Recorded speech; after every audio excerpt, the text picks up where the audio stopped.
Hello, I'm Super Orange Cat here. I'm today with Toonami's ratings from November 21st, 2020. Let's start at the top of the block. At the top of the block, we had Dragon Ball Super at a .23, Sword Art Online, War of the Underworld Part 2 at a .17, Fire Force at a .16, The Assassination Classroom at a .17, and Jimacito Machu Picchu at a .13, followed by a .13.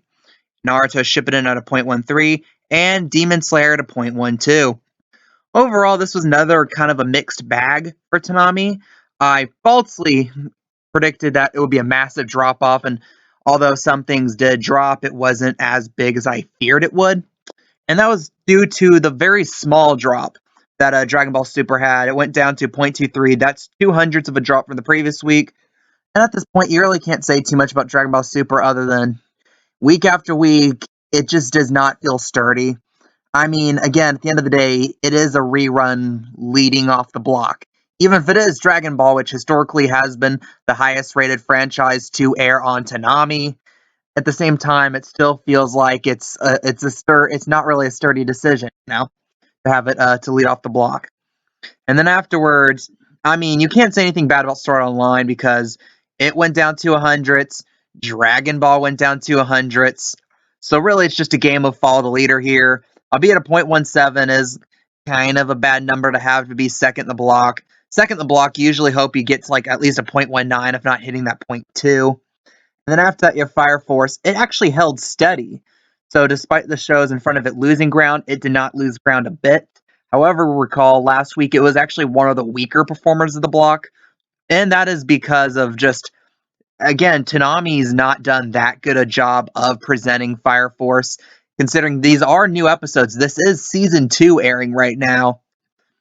And I've been told, like, oh, they sometimes don't even have the promos. Sometimes they only start airing promos for it on Thursday night. And that when they do, like, in-between cards, like, when they're going to a new episode or between commercial breaks, the clips they're showing are still, like, early season 1. So that might give people an impression they're still in season 1 and they haven't started airing season 2 yet. However, after that, we have what I call far and away the winner of the week on Toonami, Assassination Classroom. It built on Fire Force.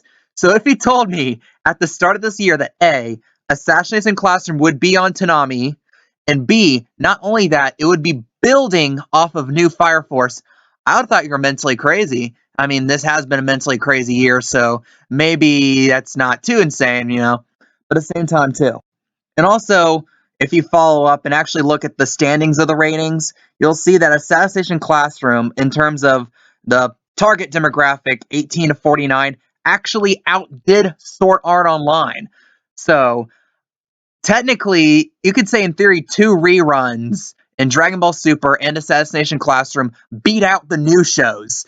The shows in Sword Art Online, which is a straight up dub premiere, the dub has aired nowhere else but Toonami. And then Fire Force, which is a dub premiere to television, it is, I believe, on Funimation now, and it's beating that out. And again, I keep saying this. Adult Swim, Toonami is missing a huge opportunity. Assassination Classroom definitely feels like the type of show that can lead off a block.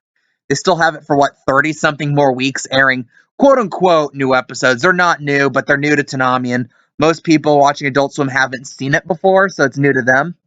So it can work like it's a new show. And it's done this on a good repeated basis already, where it's building on the shows in front of it, especially shows that in theory should be rating better than it, And again, I think Toonami's missing out on a pretty good opportunity. They fell into a gold mine, and they've yet to realize that they have fallen into a gold mine here, and the longer it languishes at like 1:30 in the morning, the more harm rather than good it's going to do to Toonami. And then after that, you have Jimacito Machu Picchu dropping a tiny bit, 1/100th for both slots. Again, it's a show completely fueled by the Adult Swim fan base, not necessarily the Toonami fan base. And despite being as many people say, and I hate this phrase, a love letter to anime, it's not, you can definitely tell it does not fit on Toonami. You can stick a slice of life anime on Toonami, and it would flow better than Jimacito Death Beats. And then after that, you have Shippuden. It went up 1/100th, so I guess a good week for it to get to a 0.13. And then after that, you have Demon Slayer go up a little bit, 3/100ths to a 0.12. And I mean, I can't say anything about like, oh, it's a 3:30 in the morning.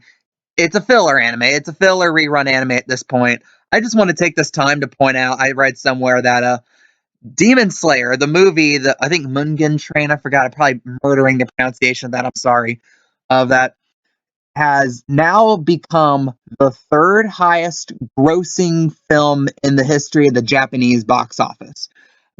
To like size things up, the movie it just passed to get there is Frozen, which if you remember 7 years ago when Frozen first came out, it was absolutely massive. And that movie not only was massive in the US, it had massive international appeal, massive international sales. It was a phenomenon all around the whole world. And for Demon Slayer, and no, anime movies in Japan, they do better than they do here, obviously. And that's because we don't get much distribution. Not many anime films get much distribution in the US. I remember when everyone was talking about like Two Heroes, like last year, whenever the My Hero Academia film, they had people complain that like, oh, only one movie theater in my entire city has it, and it's only airing like once a week for 3 weeks or something like that. And that's how it typically is. But in Japan, anime films are just on like how we have animated films here, you know. But again, and that's just showing just how massive a cultural phenomenon Demon Slayer is. And when Demon Slayer season 2 happens, hold on your hats, kids, because it's going to be a storm. It's definitely going to eventually be on Toonami. It would be a blunder of biblical proportions if season 2 of Demon Slayer does not end up on Toonami. Okay, and when it gets on Toonami, it better be lead off.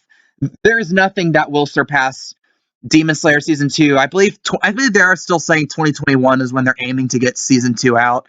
It will be the biggest anime of 2021 right then and there. In terms of popularity, in terms of appeal, I don't think there's going to be much competition for it, you know. But again, and that's just a little note there. And that's my continuing thesis of these last few weeks is that Adult Swim has these opportunities. I mean, Toonami has these opportunities with something like Assassination Classroom where you can read between the numbers and see the mass appeal it has and the mass appeal it could have if you push it to the start of the block, but you're not going to be able to fully capitalize on because you have it at 130, you know. And again, at the same time, I mean, and ultimately, end of the day, all things considered, it was, like I said, a mixed bag from last week. I guess okay, you have like certain shows, like I think the majority of shows actually went down a bit, but again, you have like Demon Slayer, Shippuden, and Assassination Classroom actually killed.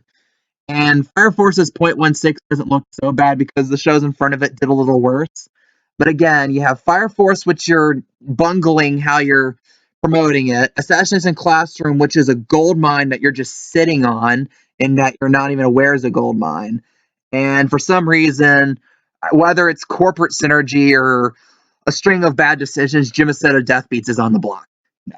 It's one of those deals where it's like, on paper, Toonami could make a good thing out of a bad situation, but I feel like they're not doing that right now. What do you guys think? What are your opinions on Toonami right now, about its ratings and whatnot? What shows do you want to see on Toonami when Toonami apparently... Oh, one more thing.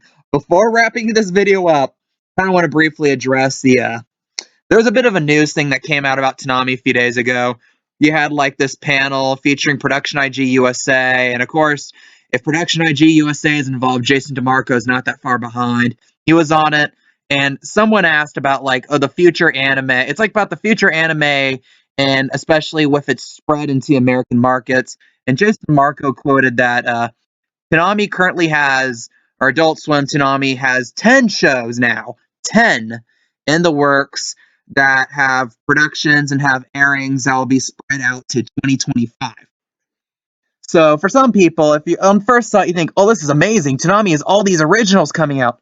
However, it points to kind of a questionable business plan. Like right now, for example, let's say the ratings dive even worse and Turner, Adult Swim decide, okay, let's pull the plug on Toonami. Then the fact you have originals in progress mean absolutely nothing anymore. No. And like I said, when people talked about how Jason DeMarco earlier said, like a few months ago, that we have shows that will stretch back to 2023, and everyone just immediately took it as saying, oh, Toonami is going to exist in 2023. No, it just means you paid money for something that's going to be out in 2023. It doesn't mean anything about it being on Toonami.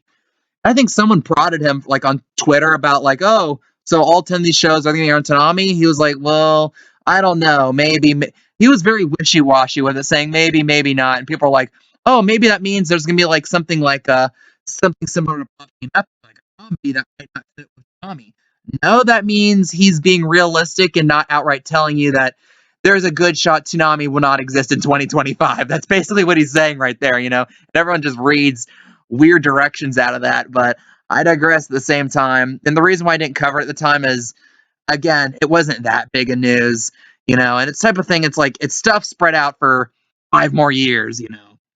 And the fact that we already know about half of these, basically, like, we know that among the 10, we know those include Uzumaki, Blade Runner Black Lotus, Shenmue, and Fina Pirate Princess. That's another interesting thing. We have not heard anything about Shenmue in like the 5-6 months after they like casually announced, oh yeah, that's coming soon, essentially. You know, so there's 6 new shows, hadn't been announced yet, obviously, and they're probably just, and it's probably just like a lot of them, they're probably just like spitballing ideas. It's not even like they're making animation or storyboards for them yet, you know. That's too long off in the future for me to say anything speculative about. And at the same time, I mean, you have a block right now that's not doing that well in ratings, and it might not be the best business plan to spend money in the future that we might eventually not have. So again, that's just a little bit, that's a bit of a mini rant about Toonami's financial decisions. What do you guys think? What's your opinions on Toonami? What's your opinions on this block, on these ratings? I like reading your opinions. Please leave them below. If you like this content, if you want more Toonami news, ratings, content like this, please like, please comment, please subscribe.